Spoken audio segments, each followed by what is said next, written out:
Oh, cool! Zelda month! Wow, look at all the videos!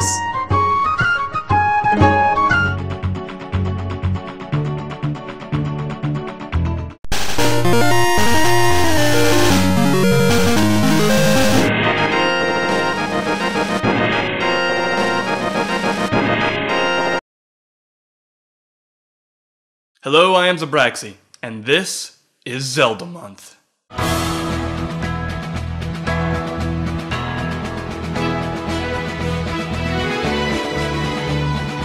You know what? I'll make a Zelda month video too. I missed it, didn't I? It's a shame because I really wanted to make a video on a game in the Zelda series. What's the point in making one now? Wait! I just thought of something.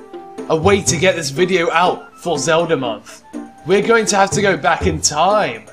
Back to the good old days of November 2013.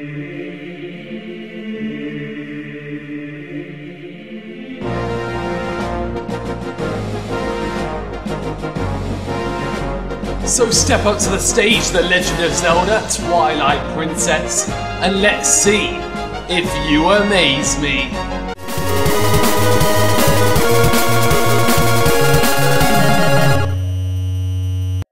So if you've been living in a cave your entire life and have just come out to discover these strange things known as video games, I'll explain. Twilight Princess was released in 2006 by Nintendo EAD Group 3. That doesn't mean anything to you? Well, it's essentially the development team led by AGA Enuma that was formed especially for developing Zelda titles. The game was released on the Nintendo Gamecube initially, but was re-released shortly after to act as a launch title for the Nintendo Wii. So consumers had two games to choose from on that platform, Wii Sports or Twilight Princess. Well, they could also play a shitty re-release of Call of Duty 3 if they wanted, or the other crap launch titles. In this review, we'll be looking at the GameCube version, but if you're interested in the Wii version, click the annotation on the screen now, but we'll continue here. There's only one way to review a game on the Canopy Show, and that's to break it down.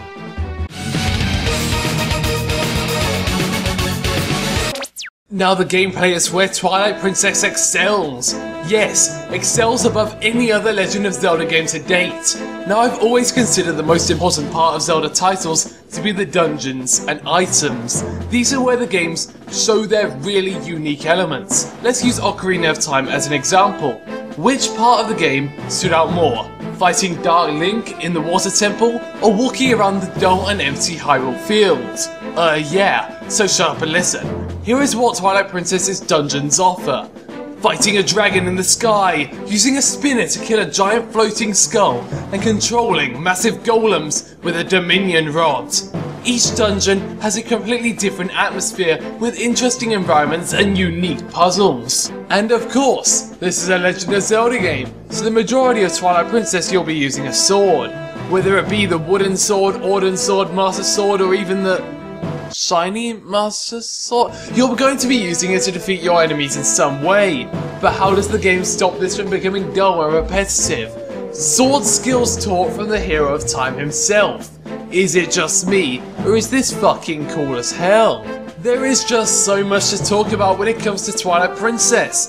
You have some great horse combat, including those really cool bridge skills with King Bulbin, the sled race with Yeto, and an old-fashioned western shootout.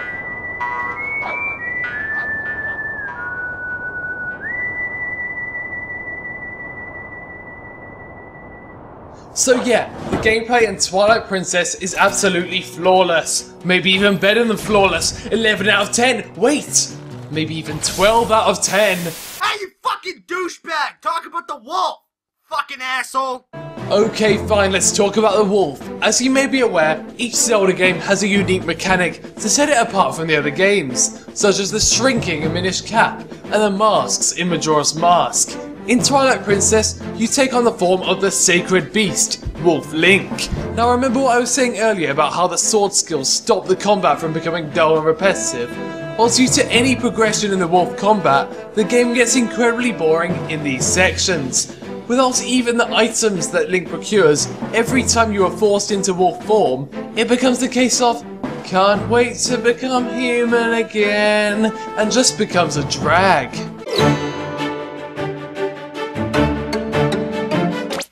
The Legend of Zelda series is somewhat symbolic to gamers. You have a whole series of games based around the same idea. The boy, the girl, and the sword.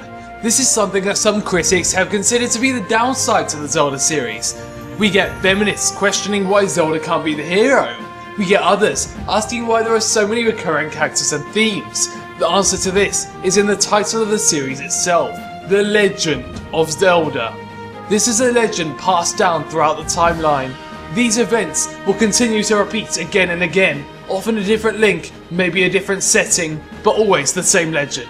Or maybe the overarching narrative to the series is all complete fan service shit, and the game's stories have nothing to do with each other. So let's talk about Twilight Princess itself. You start from humble beginnings, working on your village's farm. Soon after, you and Thingy get attacked by evil creatures. The children from the village get kidnapped, and it's up to you to save them.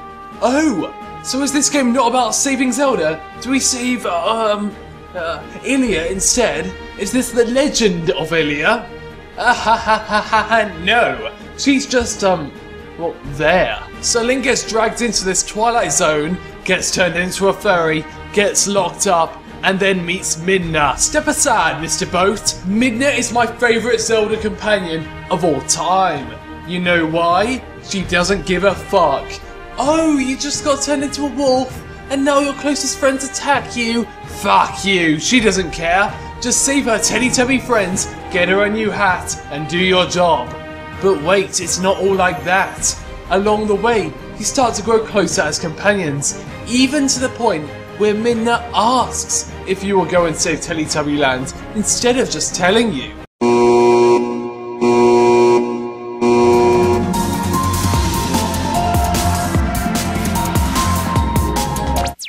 So as the game progresses, you go through the dungeons with the goal of defeating Zant, the Twilight King.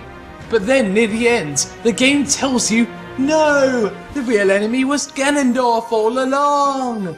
That's one of the big shortcomings of Twilight Princess. It tries to give the illusion that it's going to be all cool and edgy and down with the kids. The game will tell you that Ilia is the damsel in distress, then that role goes to Zelda, and then they expect us to still give a shit about Ilia? And then Zant. We're not surprised or scared when we find out that Ganondorf's the real enemy. We're just disappointed. This guy again? The same twat we've been facing off against for 20 years now? What's meant to be a thrilling plot twist just turns into a disappointing extension to the story.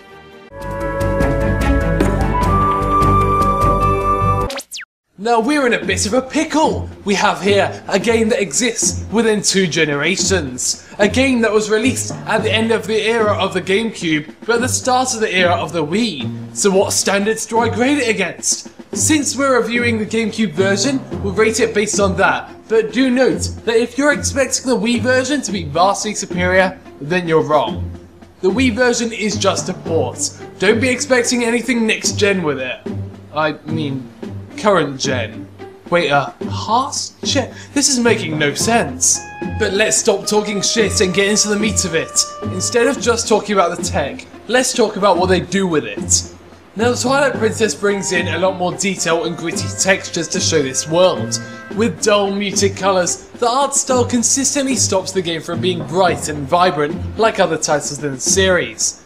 This is a stylistic choice that I, unlike many others, have no problem with. It's something that fits in with the sullen mood and atmosphere of the game. However, although I may state the art style as being a completely fine stylistic choice, there are various cases of clumsy misuse in order to make a point, namely the Twilight areas. Take a look at this. This is ugly. I don't care what stylistic choice you use, but there's a limit. Putting a yellow filter over the entire screen just makes it look vile and makes the wolf sections even worse. Now I've heavily inferred one point that I'd like to address, the dark themes. No longer is Zelda a beautiful princess welcoming Link with a smile. No longer do villagers greet you politely, and no longer are you congratulated for completing a dungeon.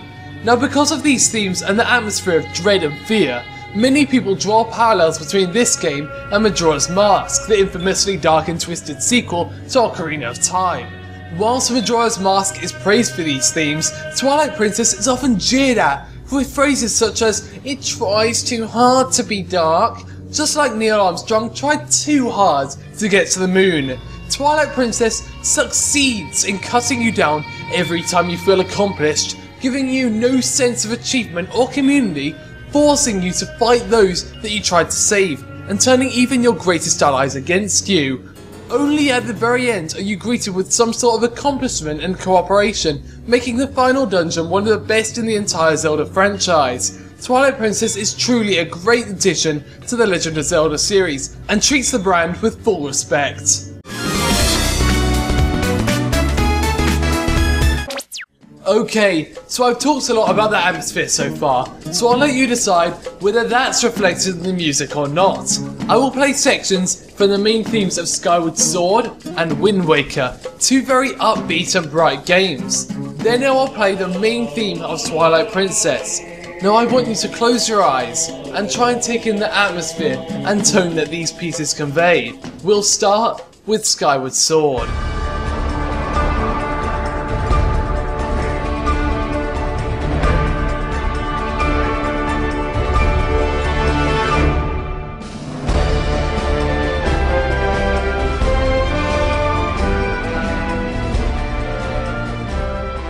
Now Wind Waker.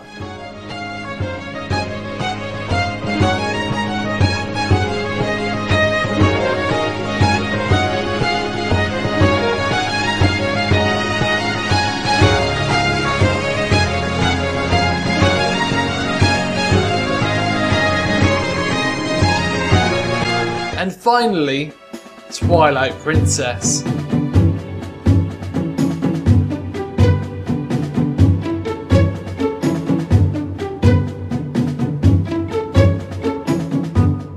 It has that very somber feeling to it.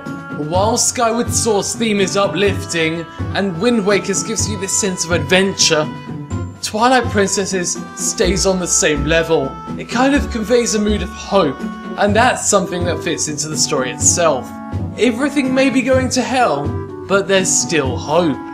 Now, whilst these tracks are all very good and fitting, there is one issue. Here is some footage from a very significant scene in the game. Midna is in danger and you have to save her. Your goal is to carry Midna to Princess Zelda, and this beautiful lamenting sad song plays. Oh wait, no, an enemy decides to approach you and the mood is dead. Even though this is a highly significant scene in the game, they keep the battle music in, and the song Midna's Lament is reduced to just idle music. Oh wait, no, I have another issue. And you know what, we're back to talking about the Twilight World again. Both the Twilight World theme and the Twilight Battle themes are boring, dull and annoying. Yes, I get it. Be as atmospheric as you want, but as I mentioned with the art style, there's always going to be a limit. Getting players to take out enemies as quick as possible, just so that this awful, annoying music will stop playing, is not good game design. Now you see this thing? This is the Gamecube controller. It's one of the best controllers Nintendo has ever produced. The button layout works great, the thumbsticks are well placed, and the shape and size makes it comfortable to hold. However, there is still one issue that every 3D Zelda game has been unable to fix. The camera. I've said it before and I'll say it again. If the best option for camera control is by Z targeting, then that's not good game design. Okay, so we're talking about a 40-hour game here, but let's not just leave it at that. This is a game with such great flow and unique moments that I will often go back to it. When I finished and the feeling of accomplishment subsided, I got that feeling of emptiness, so I played it through again. And again, it took me 3 consecutive replays for me to be able to get away from it when I first got the game. It really does have that replayability for me, despite every playthrough being the same. But it seems that we've said all that we can, and all that's left is the final score.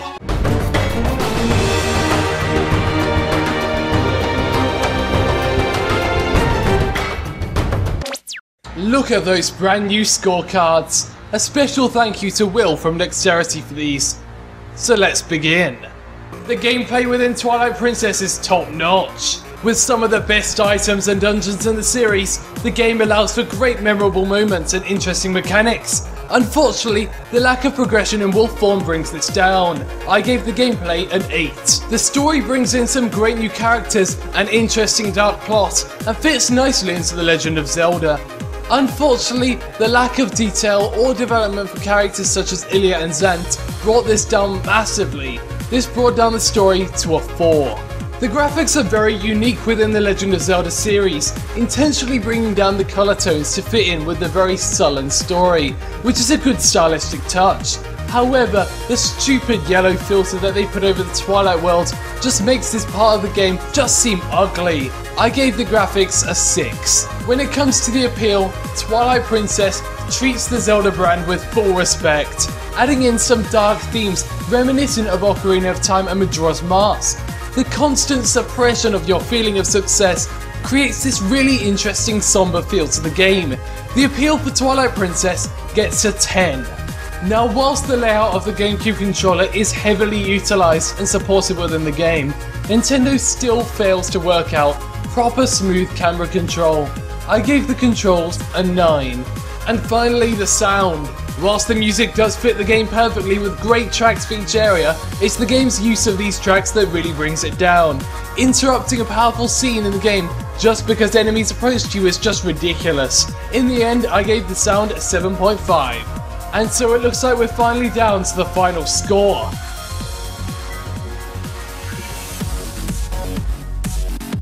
Now, whilst I absolutely love Twilight Princess, I can still see that the game does have flaws. But in the end, I gave The Legend of Zelda Twilight Princess an 8 out of 10.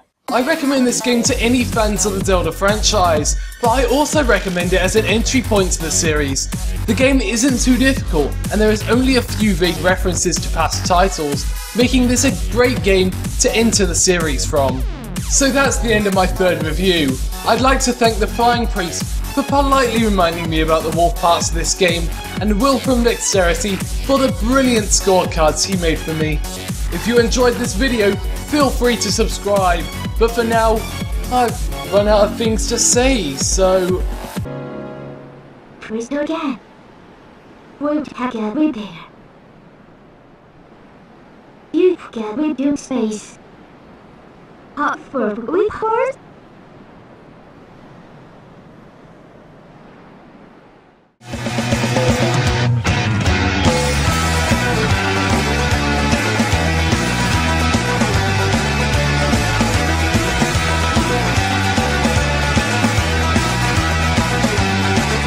Over there to do now is stick this bad boy in. The tumble dryer? Why do you video game reviewers have so much trouble with your consoles? Just put the goddamn game in like a normal person. Nah, lying now. What kind of video game reviewer would I be if I didn't do the old wrong console gang? It's a classic that every game reviewer should do until it's just not funny. Oh wait! Breaking news! I'm a 10p piece who's touching up your niece, which can mean only one thing. You're watching Tiger fucking Uppercuts. Next up, we got a little something from Skyward Sword. Now, regardless of anything people say about Skyward Sword, I have always found its plot easily its strongest point. The game has a few key moments that were just actually jaw-dropping to me. The one that a lot of people refer to, though, is when you find out Fi's true place in the franchise. Oh, it's pronounced Fi? Well, that was good to find out. New animation studio. What's that? The animation is done by the same studio? They just decided to kick their ass into gear? What do you mean my sources aren't legitimate? Son of a bitch!